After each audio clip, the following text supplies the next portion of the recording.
Hi Virgo, welcome. Thank you so much for joining me. I'm Wendy Irene from GiveLoveCreateHappiness.com, and this is for Virgo, Sun, Moon, and Rising signs. I want you to go into this message with just trying to gain any clarity that is for your intention. It's not about me telling you what's happening, it's about you being able to hear your inner voice louder. My purpose is to help you connect with your own intuition, because you have your own answers within, but sometimes seeing the cards and hearing the messages just helps you hear what's already going on within you louder.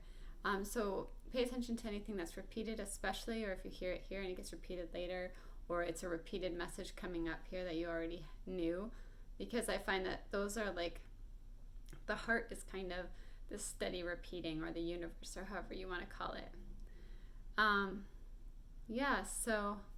And Virgos, a lot of you are just so great with details, so I love that you'll probably pick up on the little details really easily. So let's get started. I actually want to start with a past life card that I'm going to read from the book. It's Love Life.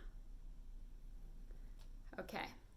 This card comes to you as an indication that your love life is affected by one or more previous lifetimes. Most likely you had a painful experience back then that has caused you to be overly cautious. In such cases, working on yourself can help you reopen your beautiful, loving heart. In that way, you can love and be loved again.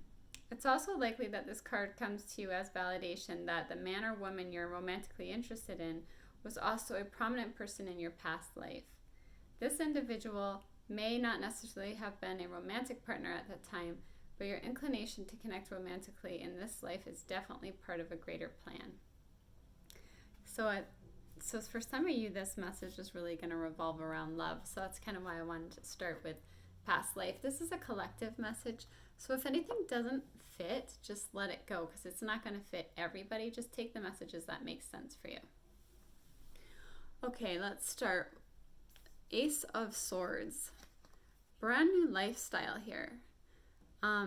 Like manifesting going on. Some kind of spiritual growth. My son said he loves this card because he calls it the penguin bird. Anyway, this is like a brand new start of a lifestyle, and some kind of growth going on within you. And this is like evaluating, the Six of Cups, evaluating the past. And it's kind of like you're evaluating the past to shed light on the future. So when you're evaluating the past, you are gaining the wisdom. You're keeping the wisdom with you so that you can take that wisdom into the future, making your future decisions. Because maybe something from the past with this Tower has ended, like come to an abrupt end. It can be a loss, something that's not good for you needing to go. I see the Tower as a positive thing, because sometimes the universe needs to clear out something for your highest good, okay? So maybe like with whatever got cleared out, you're kind of evaluating the past and like gaining the wisdom, and then like feeling that, manifesting that new lifestyle. Because the reason I feel like it's so strongly passed through the past is because the Four of Pentacles for me is really needing to let go of the past, because you're holding on to something in the past too stubbornly or inflexibly. And this has been coming up in so many of the readings lately. It's crazy. Like this card is coming up over and over and over again. And the thing that I wish that I could get people to understand is that letting go of the past is so important to create space for like the happiness and bright future. If you can't let go of the past, if you can't maybe sometimes close that door, then you're really stuck. And for me, it feels like that not letting go of the past feels like being in that like murky still water that's like growing unhealthy things, as opposed to letting go of the past and being in the flow of the fresh water of the river that the universe is allowing to flow. But instead you're like stuck in that like murky, unhealthy water. So let go, let the river take you, let it flow. The Empress is like this nurturing energy. This could be you or someone around you, this very loving, nurturing, caring for you energy. For sometimes this can mean there's a pregnancy, but there's either you are nurturing someone or someone is nurturing you. And it's a very loving, beautiful energy with the Seven of Pentacles, which means like this is growth and good fortune because you paid your dues. So all the stuff that you've been through and all the wisdom you've gained, like you've really paid your dues, and it's like, so you have this again saying growth, like the first card, like I feel like there's this spiritual growth in you, that ultimately like leads to you having like a more successful life, however you define that. And the Eight of Wands is this positive, busy, like, and establishing the right roles for you and letting go of the roles that are not right for you. So if there's any roles in your life that you're like playing that aren't the right fit for you, let them go and be the roles that you're supposed to be, that feel right to your heart. And stop hanging on. Maybe some of them are hanging on to old roles because of the past. This is part of hanging on to the past stubbornly. Like, let go of those roles that aren't serving you anymore and step into the roles that are the right ones for you now. And this is some kind of cooperation. It could be in love, like it could be like a partner, but it doesn't have to be. It could be some, like the universe bringing in someone to cooperate with you, whether it's like work or love or friendship, but there's some kind of like cooperation and attraction going on. And it's this fast moving energy with the Chariot.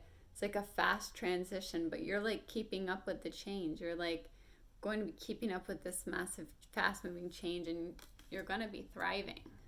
It's a very positive outcome with the Eight of Wands, the Lovers, and the Chariot.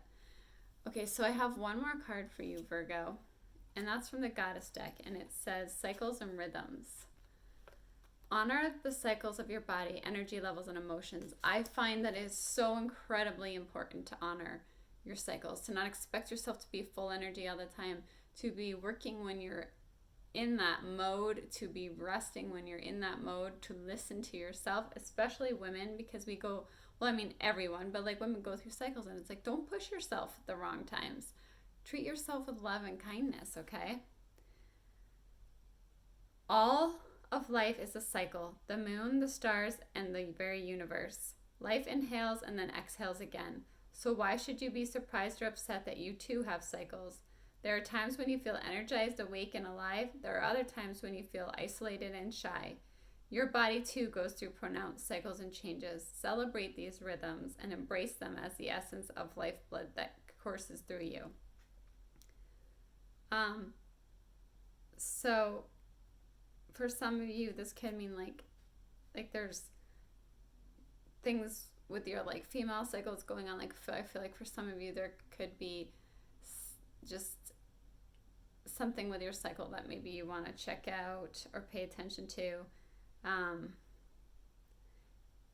or like if you're not like getting the right rest that you need, you could be getting too much anxiety or depression. It's really about like understanding that there will be like the doorways that are meant to open when they're meant to open, and everything is a cycle. So like, don't put pressure on yourself that something is supposed to be happening at every single moment. If that makes sense, it will happen when it's meant to, in the right time in the cycle. Okay, so I'm going to read you one more thing.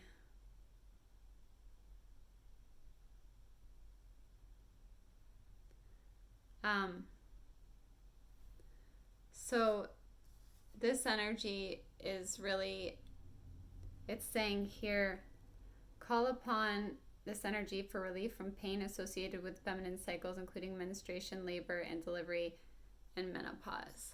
So getting the Empress, or for some people that could be like pregnancy. I feel like there's a strong feminine energy that's wanting to come through in this message, Virgo, and paying attention and honoring your cycles and honoring yourself and honoring your feminine energy. And if you're a male, like honoring that with the women around you. Okay, Virgo, I hope this message helped you and that you have like such a great week ahead. I really appreciate that you spend time here. Your time is so precious to me, and it's such an honor to spend this time with you. I love doing this for you. And if you like this video, please do like, share, and subscribe, and click the bell to be notified of new videos to come, because it really helps circulate the videos. Thank you for all the support. Every dollar is appreciated. You guys are amazing. Have a great week. I'll see you again soon, Virgo. Bye.